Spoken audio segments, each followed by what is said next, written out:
I'm Jerome, 28, and I've spent my entire life living in the shadow of my perfect older sister, Lisa. That family dinner for Dad's birthday should have been just another night of the usual comparisons, until Dad raised his glass and announced, "You could learn a lot from your sister. Jerome, she pays her own way."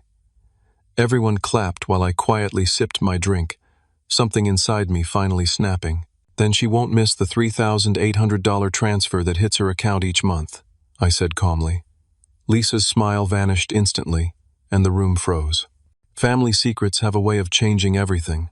Before I tell you what happened next, let me know where you're watching from in the comments.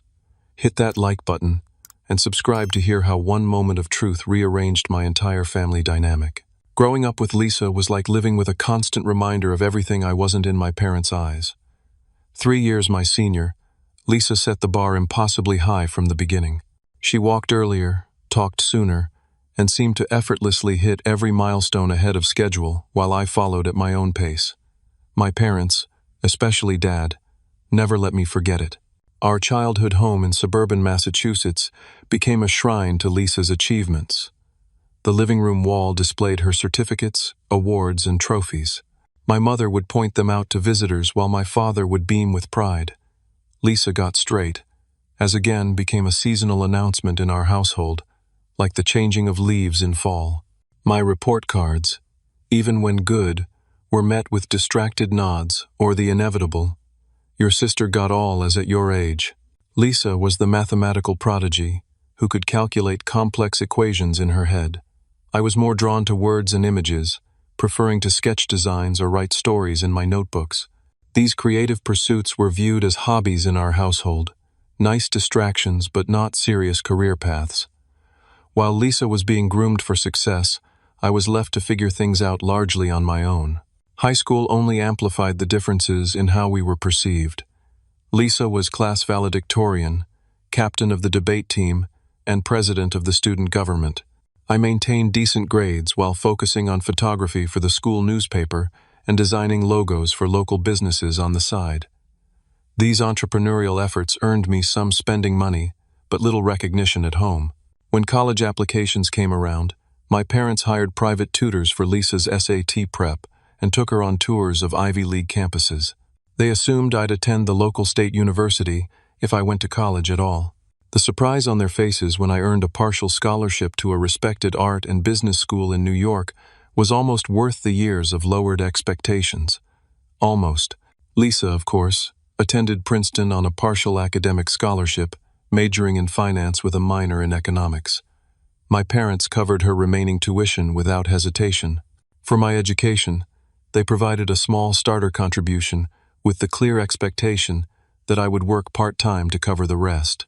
"It builds character," my father explained, though this character-building philosophy somehow didn't apply to his golden child. After graduation, Lisa landed a prestigious position at a Manhattan investment firm, complete with a corner office by her 3rd year. I took a different path, working for a small design agency while developing business plans for my own creative studio. When I eventually took the leap to start my own business at 26, my father's response was predictable. "Couldn't you have stuck it out at a real job like your sister?" My mother, while more gentle in her approach, enabled the favoritism through her silence and her own subtle comparisons. "Lisa called today," she'd say during our weekly phone conversations. "She's being considered for another promotion. Isn't that wonderful?" The unspoken comparison hung in the air during these calls, a familiar weight I'd carried for decades. Extended family gatherings only reinforced the dynamic. Aunts, uncles, and grandparents would flock to Lisa for updates on her impressive career, while I fielded the occasional polite inquiry about my artistic hobby. My grandmother once slipped me an extra $20 at Christmas, whispering, "I know things must be tight in your line of work," despite having no actual knowledge of my financial situation. Through all of this, I struggled with my sense of self-worth. There were dark periods in my early 20s when I questioned every decision, wondering if I should abandon my creative pursuits to follow a path more like Lisa's, but something in me resisted. I believed in my vision for a business that would combine creative design with practical marketing solutions for small businesses like the ones I'd helped in high school. My studio, Clarity Creative, had been gaining traction slowly but steadily over the last 2 years. I'd secured several regular clients and was finally seeing consistent income until a major client unexpectedly went bankrupt 3 months ago, leaving me with thousands in unpaid invoices. This financial setback forced me to temporarily downsize my office space and take on freelance work to cover expenses. It was during this challenging period that Lisa called, her voice dripping with manufactured sympathy, offering to put in a good word for me at her friend's corporate marketing department. "Just until you figure things out," she said, as if my business was a phase I needed to outgrow. I thanked her politely and declined, not mentioning that I'd already lined up 2 promising new clients. What Lisa didn't know was that I had accidentally discovered her secret 6 months earlier. While helping her troubleshoot her laptop during a rare visit to her luxury apartment, notifications from her banking app kept appearing on her screen. At first, I tried to ignore them, but a recurring alert caught my eye. Transfer from parents received $3,800. The amount and the routine nature of it suggested this wasn't a one-time gift. Later that night, after Lisa had gone to bed, curiosity led me back to her laptop, which she'd left open. A quick check of her banking app confirmed my suspicions. For at least 2 years, our parents had been transferring nearly $4,000 to Lisa monthly, while simultaneously praising her financial independence and criticizing my entrepreneurial efforts. I kept this knowledge to myself, uncertain of what to do with it. Part of me wanted to confront Lisa or my parents immediately, but another part recognized the power of information held in reserve. So I waited, building my business back up, swallowing the familiar bitter taste of injustice at family gatherings while Lisa was praised for her financial acumen and independence. That strategy of silence held until my father's 60th birthday dinner, when something finally broke inside me. The carefully maintained family narrative was about to meet its first serious challenge, and none of us would emerge from that evening the same. Dad's 60th birthday dinner was held at Romano's, his favorite Italian restaurant in our hometown. Mom had reserved the private dining room and invited the extended family, a gathering of 20 people including my parents' siblings, their spouses, and several cousins I rarely saw outside of major holidays. Crystal glasses caught the light from the overhead chandeliers, and the rich aroma of garlic and herbs filled the air as servers brought out appetizer platters. I arrived early to help Mom with the final arrangements, placing the custom birthday cake, a golf-themed creation from Dad's favorite bakery, on a side table for the big reveal later. Lisa arrived 20 minutes late, making a grand entrance in a designer dress, apologizing about an emergency client call that couldn't wait. Everyone cooed with understanding about her important job, while she accepted a glass of champagne from a circulating waiter. "Jerome! Good to see you, buddy." Uncle Frank greeted me with a hearty backslap. "Still doing that art thing?" Before I could correct him that I ran a legitimate marketing and design business, he continued. "Lisa tells me she's handling accounts for some major international clients now. Your parents must be bursting with pride." This set the tone for the evening.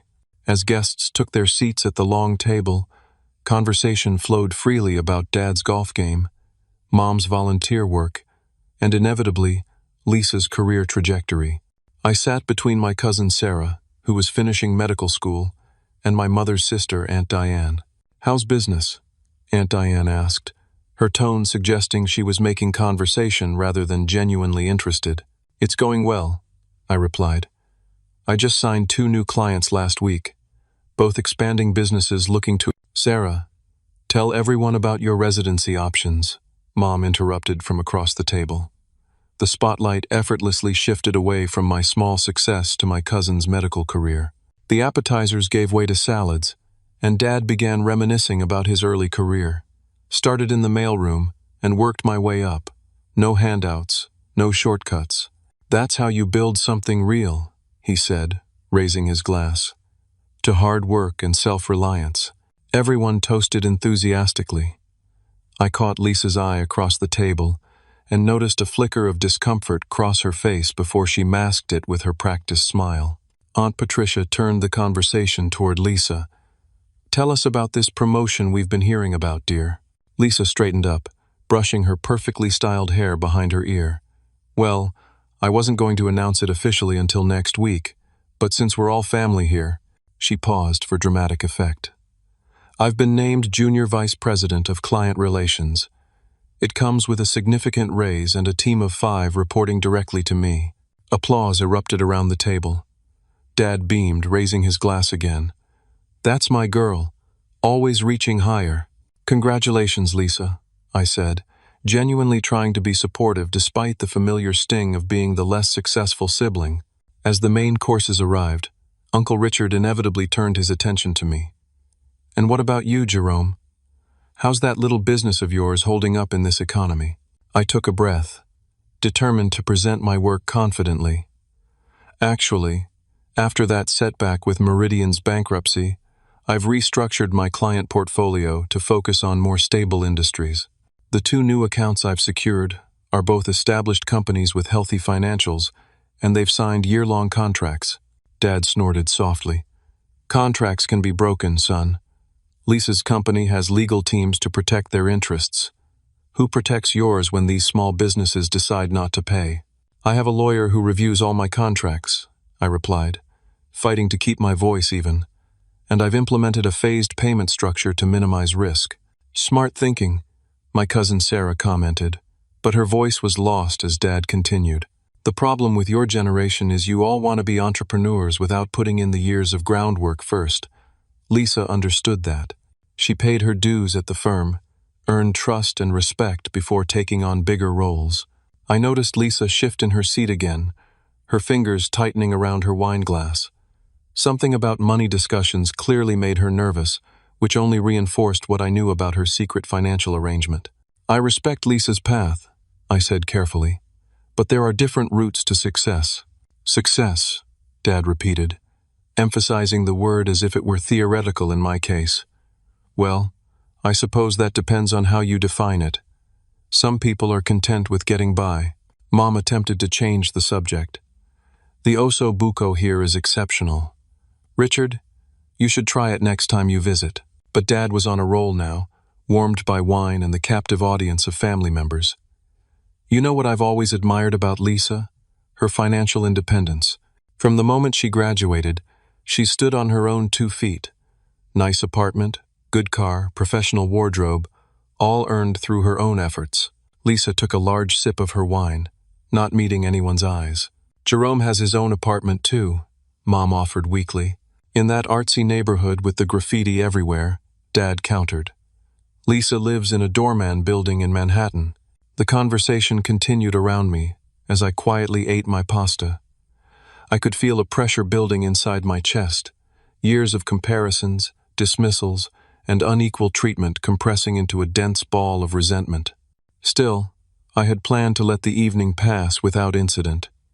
It was Dad's birthday, after all, and confrontations weren't my style.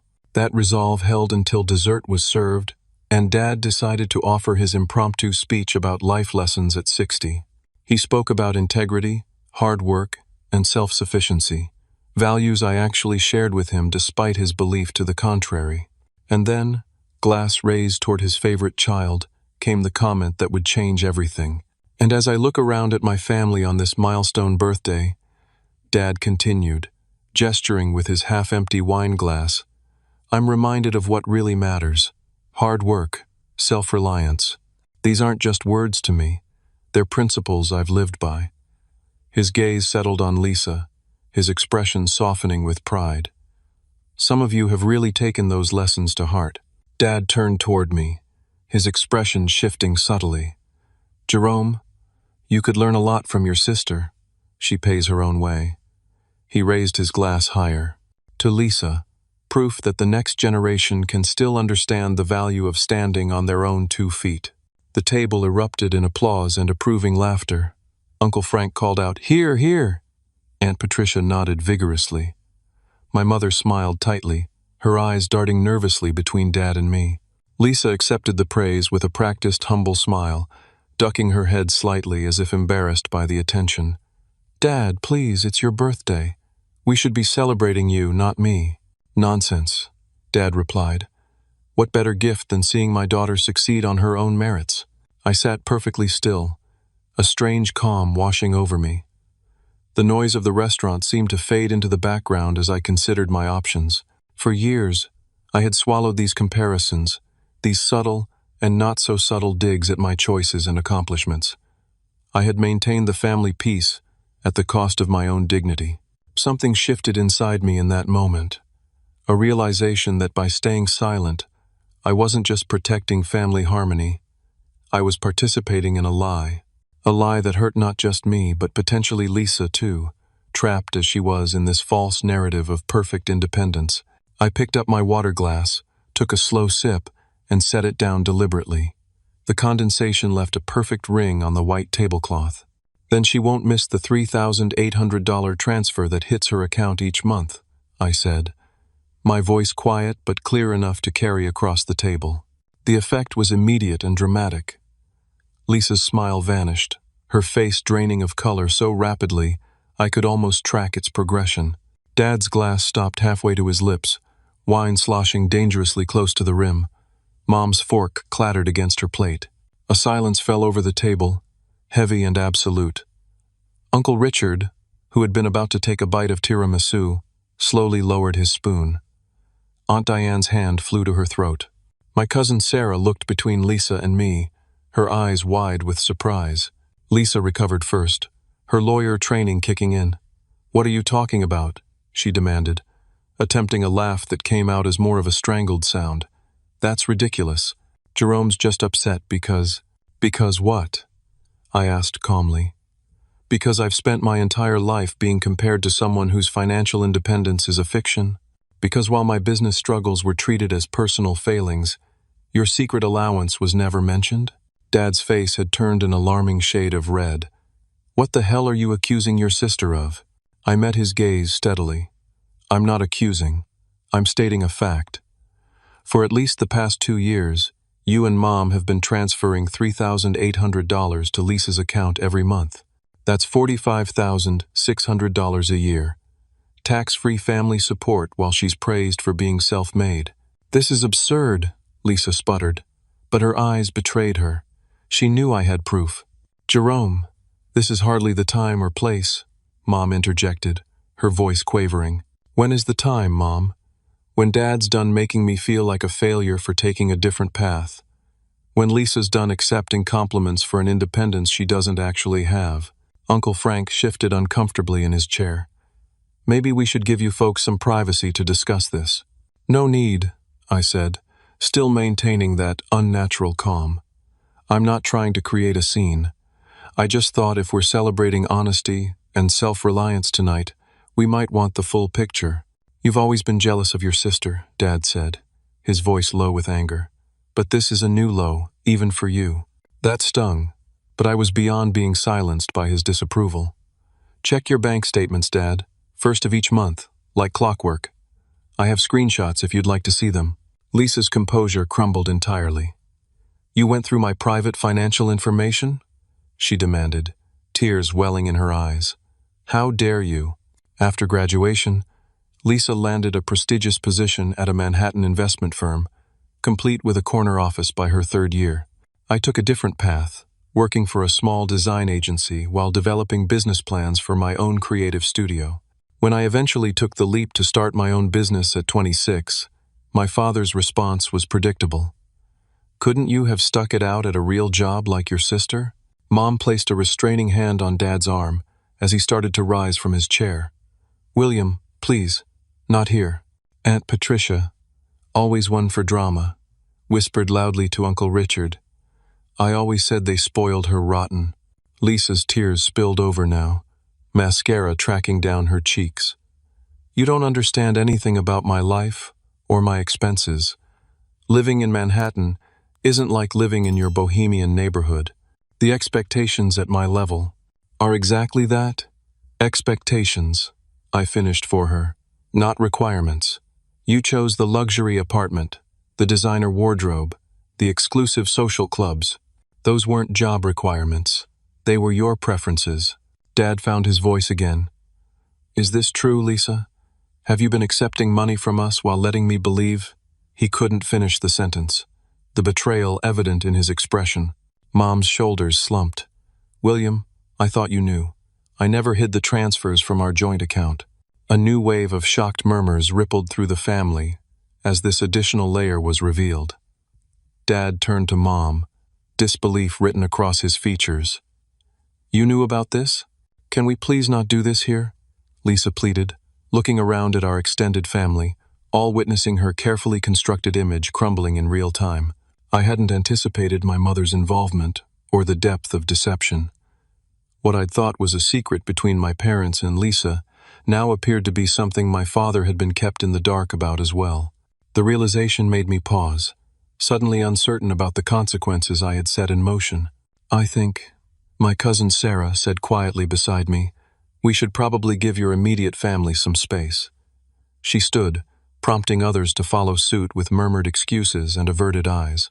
As the extended family awkwardly gathered their belongings, the birthday celebration effectively over, I caught variations of "call us later" and "let us know if you need anything" directed at my parents. No one quite knew what to say to Lisa or me. Dad sat stunned, looking between Mom and Lisa as the reality of the situation sank in. His 60th birthday dinner had transformed from a celebration to a revelation of family secrets that had been kept from him as well. In trying to expose one truth, I had inadvertently revealed another. My father, for all his talk of being the family patriarch, had been kept in the dark by my mother about their own finances. The private dining room that had felt intimate and festive just moments earlier now seemed claustrophobic, trapping the four of us with truths we could no longer avoid. As the last of our extended family members filed out of the private dining room, shooting curious glances over their shoulders, an oppressive silence descended upon the four of us. The half-eaten birthday cake sat forgotten on the side table, the happy 60th William, inscription now seeming almost mockingly festive. Lisa broke the silence first, her carefully crafted professional demeanor completely abandoned. It's not what it sounds like," she stammered, frantically wiping at her tear-streaked face with a linen napkin. "The money is. It's more like a loan, a temporary arrangement until my investments mature." Dad stared at her with an expression I'd never seen directed at my sister before, disappointment mingled with hurt. "A loan? For 2 years? Why haven't I heard anything about this arrangement?" Mom reached for his hand across the table, but he pulled away. "William, I should have discussed it with you. I just knew how proud you were of Lisa's independence, and she was struggling with the cost of living in Manhattan when she first started. So you decided to lie to me? Both of you?" Dad's voice was unnaturally quiet. I sat back, witnessing a family dynamic I'd never seen before. My father, usually so certain and commanding, looked lost. My sister, normally poised and articulate, was reduced to incoherent explanations. And my mother, the perpetual peacekeeper, was caught in her own web of deception. "How exactly did you discover this, Jerome?" Dad turned to me, his tone accusatory despite being the wronged party in this scenario. I explained in greater detail about helping Lisa with her computer issues 6 months ago. Her banking notifications kept popping up on screen while I was working. After seeing the third transfer from parents alert, I got curious. When she went to bed, her laptop was still open to her banking app. I saw 2 years of consistent monthly transfers, all the same amount. "You snooped through my personal financial information," Lisa cried, attempting to redirect the blame. "Yes, I did," I admitted. "And that was wrong of me. But what I found was more wrong." "And you've been sitting on this information for 6 months?" Dad asked. "Why bring it up now, at my birthday dinner of all places?" The question gave me pause. Why had I chosen this moment? "I guess I reached my breaking point," I said finally. "When you made that comment about Lisa paying her own way, something in me just snapped. After years of being compared unfavorably to Lisa, hearing you praise her for something that wasn't even true, I couldn't stay silent anymore." Mom dabbed at her eyes with a napkin. "I never meant for this to become such a complicated situation. Lisa called me one night, nearly 2 years ago, upset about her rent increase and credit card debt. She was worried about maintaining appearances at work." "Appearances?" Dad repeated. Lisa swallowed hard. "My position. There are expectations. The right address. The right clothes, the right social events. It all costs money. Starting salaries, even at prestigious firms, don't cover the lifestyle that's implicitly required. So instead of living within your means or talking to me about it, you went behind my back to your mother? Dad's voice rose slightly. I didn't want to disappoint you, Lisa whispered, looking smaller than I'd ever seen her. You were so proud of me, always talking about how I was making it on my own in the big city. And what about Jerome? Dad gestured toward me. While you were secretly taking family money, I've been criticizing him for his business struggles and financial choices. The irony wasn't lost on anyone at the table. Lisa stared at her plate, unable to meet my eyes. The transfers were supposed to be temporary, Mom explained, just until Lisa got her promotion. But then there was another promotion to work toward, and the expenses kept increasing. A better apartment in a better neighborhood, professional networking events, a new wardrobe. My rent is $4,000 a month, Lisa admitted quietly. My student loan payments are another $1,500. The work dinners, the client gifts, the clothes. It all adds up so fast. The money from you and Mom barely covers the basics. Dad looked genuinely shocked.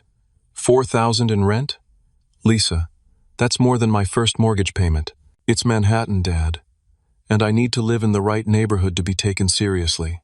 So all this time, I said, while I've been counting pennies to keep my business afloat, working 16-hour days, living in my bohemian neighborhood, and being told I should follow Lisa's financially responsible example, she's been receiving what amounts to a tax-free salary supplement from our parents?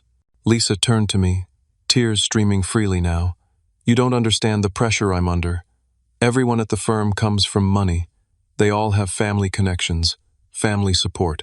I was trying to compete on an uneven playing field. By pretending to be something you're not, I replied, not unkindly. I understand pressure, Lisa, but I've faced mine honestly. Mom looked between us, her peacekeeper instincts kicking in despite her own role in the deception. Perhaps we should take this conversation somewhere more private. The staff will need to clean up soon. Dad shook his head, still processing. I don't understand how this happened without my knowledge. These are significant amounts of money, Margaret. How did you hide this from me? Mom's expression turned defensive. I didn't hide it, William. I used my inheritance from my father. You always said that money was mine to use as I saw fit. I chose to help our daughter. While watching me berate our son for his financial choices, Dad said quietly, That's where you crossed a line, Margaret. An uncomfortable silence fell over the table as this sank in. My mother had enabled a family dynamic that had caused real harm, not just to me but to Lisa as well. Trapped as she was in a lifestyle she couldn't actually afford. I have credit card debt too, Lisa admitted in a small voice. About $30,000. The company expenses get reimbursed, but not right away. And sometimes personal and business expenses get mixed up. Dad closed his eyes briefly, as if the revelations were physically painful. All this time, I thought at least one of my children had figured it out, had followed my example. He looked at me with new eyes. Meanwhile, you've actually been doing exactly what I claim to respect. Building something on your own, within your means, without handouts. It was the closest thing to an apology or recognition I'd ever received from my father, and it landed with surprising weight. For years, all I'd wanted was for him to see my path as valid, to acknowledge my efforts as worthwhile. I never wanted this to come out this way, I said, suddenly feeling exhausted. I just couldn't take another family dinner of being the disappointment, while Lisa was held up as the model of success. Lisa wiped her face, leaving smudges of expensive mascara on the restaurant's white napkin. I'm sorry, Jerome. I never corrected Dad when he made those comparisons. I should have. The birthday dinner was effectively over. The celebration atmosphere completely dissipated. As we gathered our coats and prepared to leave the private dining room, I realized that something fundamental had shifted in our family dynamic. Secrets had been exposed, long-held narratives had been challenged, and none of us was quite sure what would replace them. We left Romano's in separate cars, a physical manifestation of our emotional distance. Dad had insisted on driving alone, despite Mom's protests. Lisa had called a rideshare, disappearing into the back seat without meeting anyone's eyes. Mom had offered me a ride, which I declined with a mumbled excuse about needing to walk and clear my head. The cool night air hit my face as I made my way down familiar streets, past closed storefronts and quiet houses. My phone buzzed repeatedly in my pocket. Text messages from curious relatives, no doubt, hungry for details of the family drama they had witnessed the beginning of. I ignored them all. By the time I reached my apartment, it was nearly midnight. I kicked off my shoes and collapsed onto my couch, the adrenaline of the confrontation finally wearing off, leaving me drained. I wasn't sure if I felt victorious or guilty, perhaps both. The buzzing of my phone continued. Glancing at the screen, I saw multiple missed calls from both parents and a stream of text messages from Lisa, alternating between anger and apology. How could you humiliate me like that? I'm sorry I never spoke up when Dad compared us. You had no right to expose my private finances. I never meant for things to get so complicated. I set the phone aside without responding. There was nothing I could say tonight that wouldn't make things worse. Sleep came fitfully, and I woke the next morning to the sound of insistent knocking on my apartment door. Pulling on a t-shirt, I squinted through the peephole to find my father standing in the hallway, his expression unreadable. I hesitated before opening the door. In 30 years, my father had never once visited my apartment. "Can I come in?" he asked stiffly. I stepped aside, suddenly acutely aware of my modest living space. The second-hand furniture, the wall of bookshelves made from boards and concrete blocks, the desk in the corner cluttered with design sketches and client briefs. My father surveyed it all with an expression I couldn't interpret. "Coffee?" I offered. "Black," he nodded, taking a seat at my small kitchen table. I busied myself with the coffee maker, grateful for something to do with my hands. When I finally sat across from him, mugs between us like a buffer, he spoke. "Your mother and I had a long conversation last night," he began. "About money, about parenting, about fairness." He took a sip of coffee. "About how wrong I've been about certain things." I stared at him, unsure how to respond to this unprecedented admission. "I'm not here to apologize," he continued, and I felt a familiar disappointment rise. "Not exactly. I'm here to understand." He gestured around the apartment. "To see how you actually live, not how I've imagined you live." It wasn't quite an olive branch, but it was something. "What do you want to know?" I asked. "Everything," he said simply. "About your business, your finances, your plans." For the next hour, I walked him through my business model, my client roster, my setbacks and successes. I showed him my portfolio, my booking calendar, my carefully maintained accounting spreadsheets. He asked surprisingly insightful questions about my pricing structure, my marketing strategy, my long-term vision. "You've built something real here," he said finally. "Something honest." The words hit me harder than I expected. All these years, that was all I had wanted him to see. "Lisa's a mess," he continued, abruptly changing subjects. "She stayed with your mother last night, cried for hours, said she's been living a lie for so long she doesn't know who she is anymore." "I didn't mean to destroy her," I said quietly. "You didn't. She made her choices. Your mother made hers. I made mine." He rubbed his face, suddenly looking every bit of his 60 years. "We all contributed to this situation."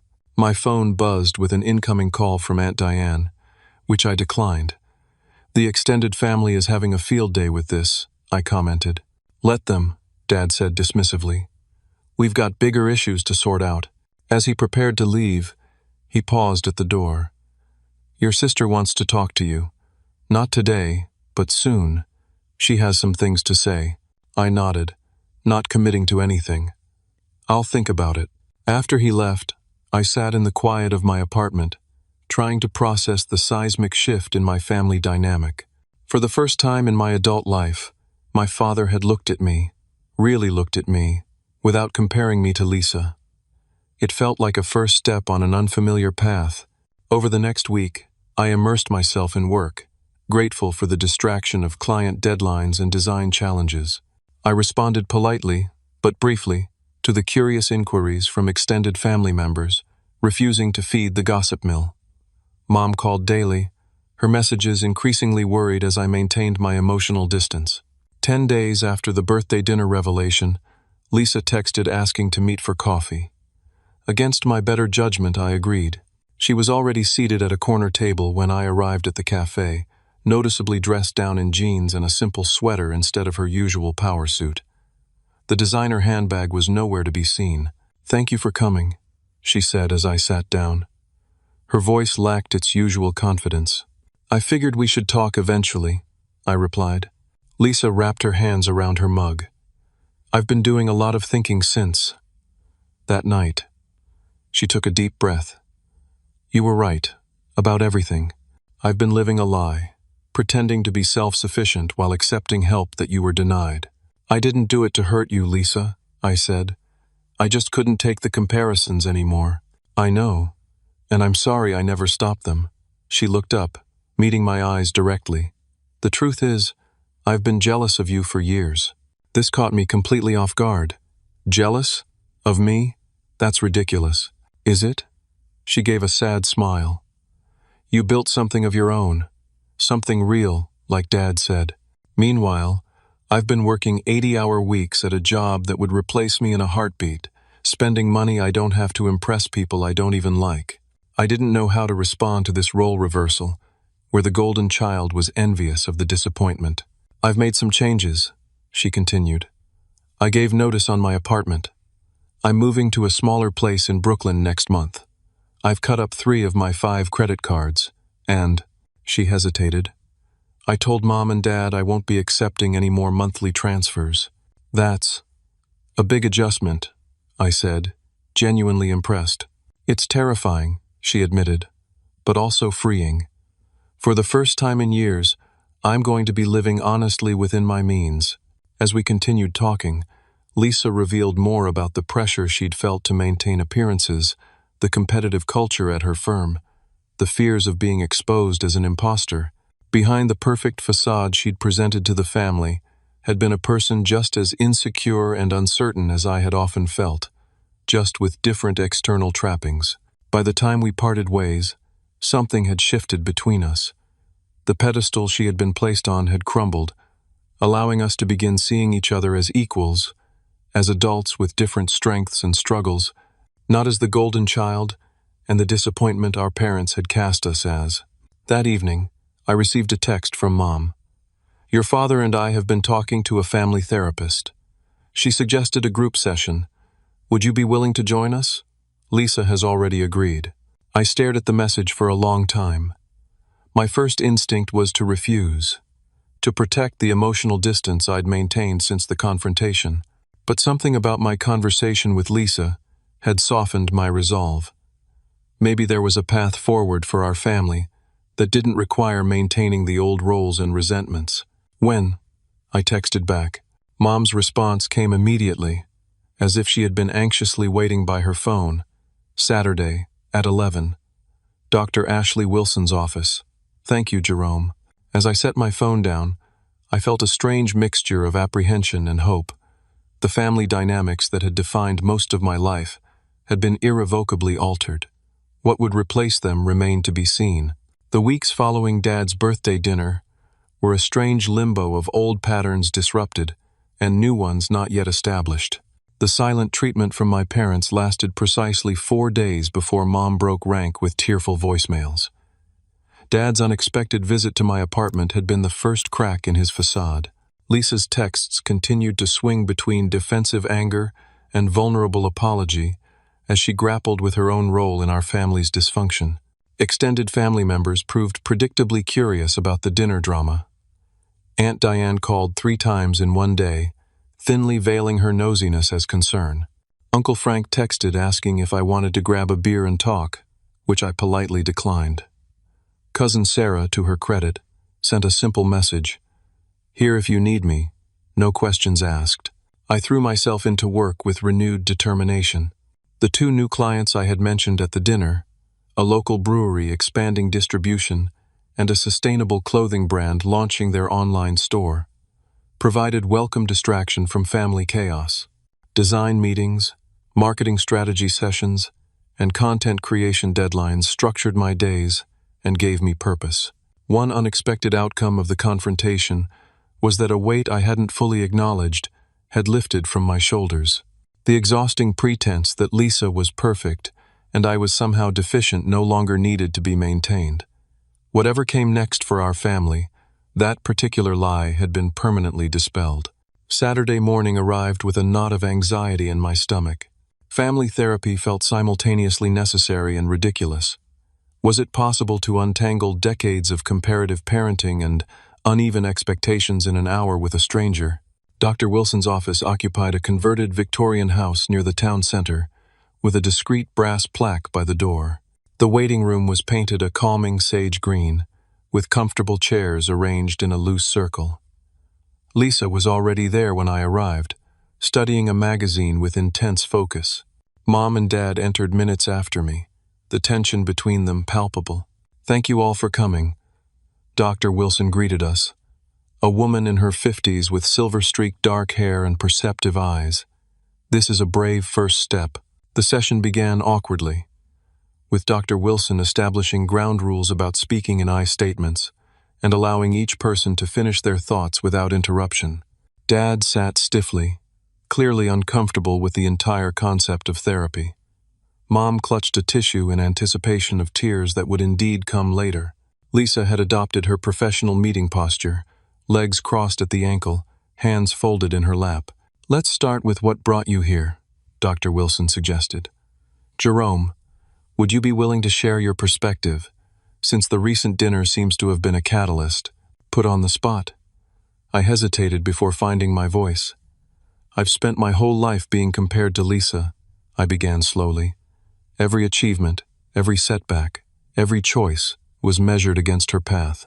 When I discovered that the basis for a lot of those comparisons was false, that Lisa was receiving financial support while I was being criticized for not being as independent as her, something in me just broke. Dad shifted uncomfortably as I continued. "I'm not angry that Lisa received help. I'm angry about the double standard. I'm angry that I was made to feel like a failure for taking a different path. I'm angry that Lisa was praised for a self-sufficiency that wasn't real." Lisa looked at the floor as I spoke, but nodded slightly in acknowledgement. "William." Dr. Wilson turned to my father. "How do you respond to what Jerome has shared?" Dad cleared his throat. "I've always wanted the best for both my children," he began defensively. "Everything I did was to push them toward success." "And how would you define success?" Dr. Wilson asked. This simple question seemed to stump him momentarily. Financial security, professional achievement, independence. Yet you supported one child financially while criticizing the other for his financial choices, Dr. Wilson observed neutrally. "I didn't know about the money," Dad insisted, turning to Mom. "Margaret handled those transfers without my knowledge." Mom twisted her tissue. "I thought I was helping. Lisa needed support to establish herself in an expensive city. Jerome seemed to be managing." "Did you ever ask Jerome if he needed support?" Dr. Wilson inquired. The question hung in the air, highlighting years of assumptions and unasked questions. "I didn't think he would accept it," Mom said finally. "He's always been so determined to do things his own way." "Because that's what Dad taught us to value," I interjected, my composure slipping. Self-reliance was the gospel in our house, except apparently it only applied to me. Lisa spoke up, her voice uncharacteristically small. "I never meant to become part of a deception. It started as temporary help during a rough patch, but then it became normal, expected. I was trapped in an image I couldn't actually maintain." "Why did you feel you needed to maintain that image?" Dr. Wilson asked her. Lisa looked directly at Dad for the first time. "Because nothing made you prouder than when you could brag about my success, my independence, my perfect life. I couldn't bear to disappoint you." Dad's expression softened slightly. "I never meant to create that pressure." "But you did," Lisa continued, gaining momentum. "For both of us. Jerome felt he could never measure up to your expectations, and I felt I could never fall short of them." Dr. Wilson nodded. "It sounds like both of you have been carrying heavy burdens of different kinds." The conversation continued, peeling back layers of family dynamics that had calcified over decades. Mom admitted to enabling the unequal treatment out of what she called different needs, but what more honestly resembled favoritism. Dad acknowledged that he had projected his own definitions of success onto his children without considering their individual strengths and aspirations. Lisa confessed to knowing the comparisons hurt me, but allowing them to continue because they benefited her. My own revelation came toward the end of the session, when Dr. Wilson asked what I hoped would change going forward. "I don't need my parents' money, or even their approval of my career choices," I said after consideration. "But I do need respect. I need acknowledgement that my path is valid, even if it's different from what they imagined for me. I need the comparisons to stop." By the time the session ended, we had all been emotionally wrung out, but had also taken first steps toward a more honest family dynamic. We agreed to continue with both individual and group therapy, recognizing that one session couldn't undo decades of established patterns. In the parking lot afterward, Dad approached me while Mom and Lisa walked ahead to their cars. "Your business," he said abruptly. "The brewery client. Are they looking for investors?" I blinked in surprise. "They might be. Their expansion plans are ambitious." He nodded. "Send me their business plan. If it looks solid, I might be interested." It wasn't an apology, not exactly, but coming from my father, this expression of faith in my professional judgment meant more than words could have. Over the following months, small changes accumulated into significant shifts. Lisa downsized to a modest Brooklyn apartment, cutting her living expenses nearly in half. She began seeing her own therapist weekly, working through the anxiety that had driven her need for external validation. She even started dating someone outside her usual social circle, a high school history teacher who seemed refreshingly unimpressed by corporate status symbols. Dad, true to his word, reviewed the brewery's business plan and ended up making a small investment. More significantly, he began asking genuine questions about my other clients and projects, offering business advice when asked, but respecting my decisions when we disagreed. Mom struggled the most with changing established patterns. Her instinct to smooth over conflict and maintain surface harmony ran deep, but with the help of therapy, she began to recognize how her peacekeeping had sometimes enabled harmful dynamics. My own business continued to grow, ironically benefiting from the newfound confidence that came with finally standing up for myself. I expanded my client list and hired a part-time assistant to help manage the increased workload. For the first time, I found myself turning down projects that didn't align with my vision, rather than grabbing whatever came along. 6 months after the fateful birthday dinner, I received an unexpected email from a major design publication, requesting an interview about a campaign I had created for the sustainable clothing brand. The exposure led to inquiries from several larger potential clients, the kind of opportunity I had been working toward for years. When I called my parents to share the news, their congratulations came without qualifiers, without comparisons to Lisa's achievements. It was a small thing, perhaps, but it represented a significant shift in our family's communication. "We're proud of you, son," Dad said simply. "You've built something substantial through hard work and vision." The words I had waited decades to hear. 6 months turned into a year, and with time came perspective. Our family, once defined by unspoken competitions and comparisons, gradually found a new equilibrium based on something none of us had fully experienced before: honest communication. Lisa's journey to financial independence proved more challenging and more rewarding than she had anticipated. Downsizing her apartment was just the beginning. She sold her barely used luxury car, replacing it with a subway pass and occasional ride shares. She consulted with a financial advisor who created a debt repayment plan and realistic budget based on her actual salary, not the lifestyle she thought she should maintain. The strangest part, she told me over coffee one Sunday afternoon, is that nobody at work even noticed. All that pressure I felt to keep up appearances was mostly in my head. There were setbacks, of course. 3 months into her financial independence, Lisa's building needed emergency repairs, leaving her with an unexpected expense. Instead of secretly asking Mom for money, she called me. "I have 2 options," she explained. "I can dip into my emergency fund, which would leave me vulnerable if something else happens, or I can pick up some consulting work on weekends to rebuild the cushion. What would you do?"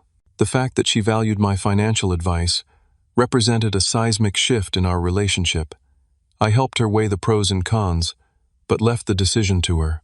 She chose the weekend consulting, discovering in the process that she enjoyed the independence of freelance work more than she had expected. Dad's evolution was perhaps the most surprising. The man who had once measured success purely in terms of corporate achievement and financial status began to appreciate the creativity and flexibility of entrepreneurship. When my brewery client used my marketing campaign to secure distribution in 3 new states, Dad took me to dinner to celebrate. Just the two of us. No comparisons, no lectures. I was wrong about a lot of things, he admitted over steaks and bourbon, including what success looks like. Your business model, your client relationships.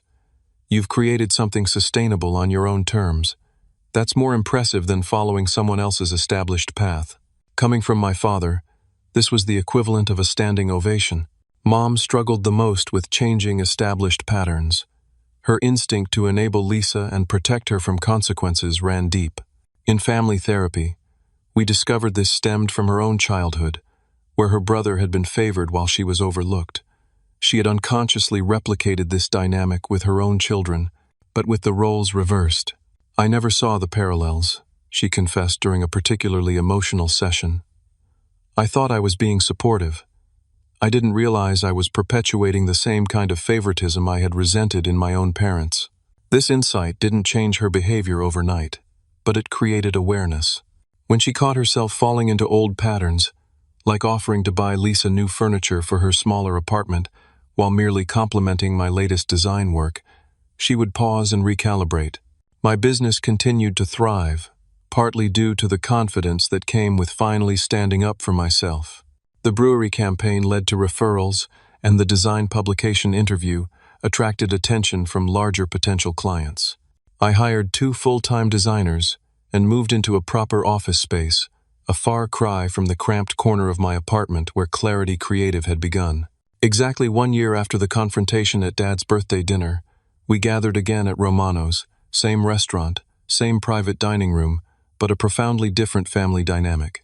Dad's 61st birthday was a smaller affair, just the 4 of us, by mutual agreement. Lisa arrived wearing simple, elegant clothes rather than status symbols. She spoke enthusiastically about a financial literacy program she had started volunteering with on weekends. I'm teaching young professionals how to live within their means and build real financial independence, she explained, the irony not lost on any of us. Mom presented Dad with a photo album she had compiled, containing pictures of both Lisa and me from childhood through present day. I noticed with appreciation that the ratio was remarkably balanced, no longer a shrine to one child's achievements with the other as an afterthought. When the server brought Dad's birthday cake, he raised his glass for a toast. I tensed momentarily, old reflexes anticipating a comparison or subtle dig. To my family, he said simply, to truth, to growth, and to accepting each other as we are, not as we think each other should be. We clinked glasses, the sound ringing with possibilities that hadn't existed a year ago. Later that evening, as we prepared to leave, Dad pulled me aside. Your mother and I have been talking. The money we were sending to Lisa, we've set it aside. It's there if you need it for your business expansion.